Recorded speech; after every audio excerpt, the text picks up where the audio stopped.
আসসালামু আলাইকুম, hello everyone. আশা করি সকলেই ভালো আছেন। আমি আপনাদের দোয়া আশীর্বাদ আলহামদুলিল্লাহ ভালো আছি। আজকে আমরা ১৫,০০০ টাকার আশেপাশে সেরা সেরা ৫টা স্মার্টফোন নিয়ে কথা বলবো। ৫টা যে স্মার্টফোন তার মধ্যে একটা দুর্দান্ত স্মার্টফোন আছে। ভিডিওর যে কোনো অ্যাকশনে যে কোনো অংশে সেটা বলা থাকবে। পুরো ভিডিও জুড়ে সাথে থাকবেন। আমি আছি মোহাম্মদ আশরাফুল আলম। আপনারা দেখতেছেন আশরাফ জন। যারা চ্যানেলে নতুন এসেছেন দয়া করে চ্যানেলটা সাবস্ক্রাইব করবেন। ভিডিওটি ভালো লাগলে লাইক কমেন্ট শেয়ার করতে ভুলবেন না। গরমে অবস্থা খারাপ, কথা বেরি হতে চায় না, তারপরেও কষ্ট করে চলে আসছে আপনাদের সামনে। অবশ্যই পুরোটা দেখবেন, তাহলে কষ্টটা সার্থক হবে। আর অবশ্যই ভিডিওতে একটা লাইক দেবেন। আমরা আজকের লিস্টের ১ নাম্বার যে স্মার্টফোনটা নিয়ে কথা বলবো সেটা হচ্ছে টেকনো স্পার্ক 20। এটা প্রথম ১ নাম্বার কেন রাখলাম, এটা আমি কিছুদিন আগে ইউজ করছি, তো দুর্দান্ত লেভেলের পারফর্ম করছে। মোটামুটি বাজেটে সেরা বলতে পারেন। আশেপাশে যতগুলো স্মার্টফোন এই বাজেটে দেখবেন তাদের মোটামুটি টক্কর নেওয়ার মতো তেমন কাউকে দেখা যায় না যে এটার সাথে টেক্কা দিতে পারবে। আর যেহেতু আমি ইউজ করছি কিছুদিন, অল্প কিছুদিন ইউজ করছিলাম, ২ মাস ইউজ করার পরে আমি সেল করে দিয়েছি, আর চালানো হয় নাই। তো টাকার দরকারের কারণে সেল করছিলাম, অন্য কোনো সমস্যা না। তো ওইটা দেখতে পারেন। 6.6 ইঞ্চের IPS LCD প্যানেল আছে, 90 হার্জের রিফ্রেশ রেট আছে, 267 PPI, 16 মিলিয়ন কালার সাপোর্ট করে এটাতে। র্যাম এবং স্টোরেজের কথা বলতে গেলে 8 GB র্যাম এবং 256 GB স্টোরেজ আছে। বড় সড়ো স্টোরেজ থাকার কারণে আপনি যখন অ্যাপ রান এবং ক্লোজ করবেন তখন অনেকগুলো অ্যাপস আপনি ইনস্টল করতে পারবেন, তখন একটা স্মুথ পারফর্ম করবে আর কি, যদি অ্যাপস বেশি ইনস্টল দেন, যেহেতু ইন্টারনাল স্টোরেজটা এটাতে বড় সড়ো থাকতেছে। প্রসেসর হিসাবে আছে MediaTek Helio G85।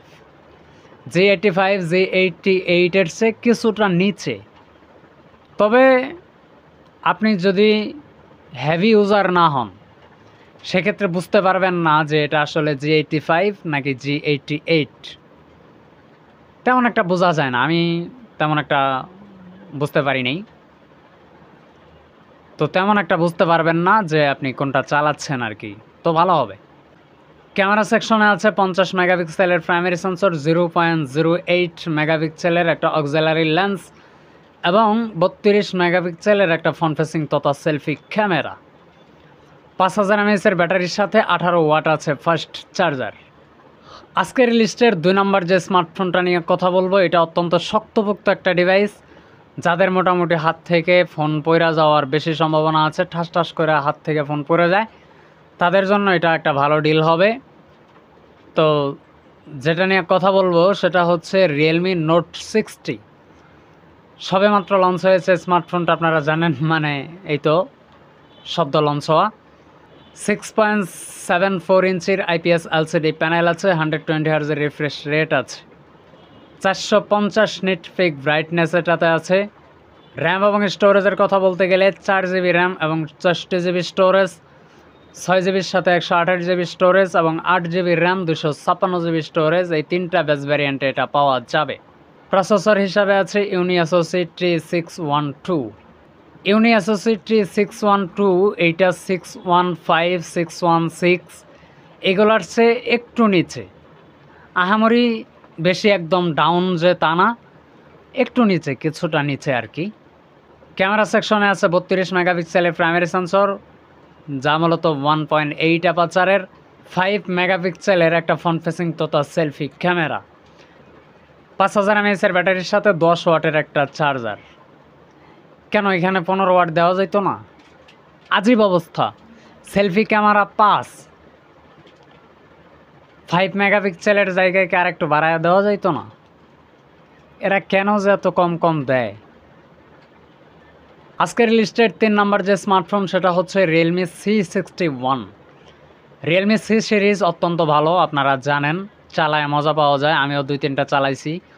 C60, C55 চালাইছি, C31, C35, এই 3টা ডিভাইসে আমি চালানো হয়েছে। তো আজকে ওল্ড ভার্সন ওইগুলো নিয়ে কথা বলতে চাই না, আজকে কথা বলতে চাই, সাজেস্ট করতে চাই রিয়েলমি C61। 6.74 ইঞ্চির আইপিএস এলসিডি প্যানেল আছে, 90 হার্জের রিফ্রেশ রেট আছে, 260 যার পিপিআই। র্যাম এবং স্টোরেজের কথা বলতে গেলে 6/128 এবং 6/256 জিবি। এখানে 6/256 না দিয়ে 8/256 দেওয়া দরকার ছিল, তাহলে বেশি মানাইতো আর ইউজাররা ভালো করে চালায়াও একটা মজা পাইতো। এরা যে কী বুঝা দেয় আমি এটাই বুঝি না। তো সাজেস্ট করা হইলো কেন তাহলে? র্যাম বেশি থাকলেও আমি ইন্টারনালের দিকে একটু ফোকাস করছি, যেহেতু ওই যে একটু আগেই বলতেছিলাম যে স্টোরেজ যদি বেশি থাকে সেক্ষেত্রে ফোনটা একটু স্মুথ পারফর্ম করে। তো এজন্য মূলত এটাকে টাইনে আনা হয়েছে। প্রসেসর হিসাবে আছে ইউনিএসওসি T612।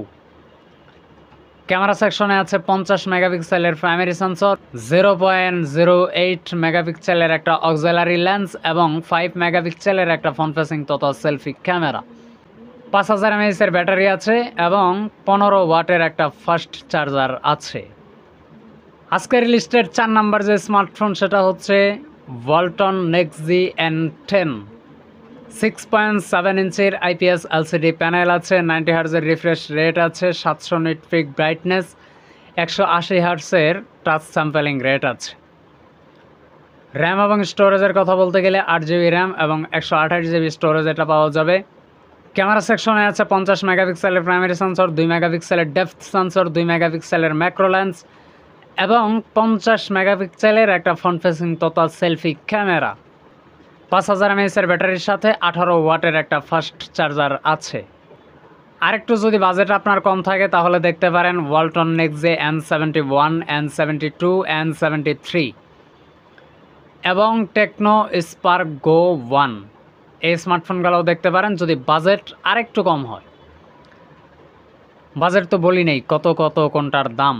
অবশ্যই ভিডিও ডেসক্রিপশন বক্সে সবগুলোর প্রাইস মেনশন করা থাকবে, সেখান থেকে চেক আউট করে নেবেন। আজকের লিস্টের ধামাকাদার যে স্মার্টফোন সুপার লেভেলের সেটা হচ্ছে স্যামসং হেলিও 50। 6.72 ইঞ্চির আইপিএস এলসিডি প্যানেল আছে, 90 হার্জের রিফ্রেশ রেট আছে, 394 যার পিপিআই আর এইটাকে প্রোটেকশন করতেছে কর্নিং গরিলা গ্লাস 5। এই বাজেটে কর্নিং গরিলা গ্লাস 5 এর প্রোটেকশন এটা সত্যি দুর্দান্ত ছিল। র্যাম এবং স্টোরেজের কথা বলতে গেলে 6 জিবি র্যাম এবং 128 জিবি স্টোরেজ এটা পাওয়া যাবে।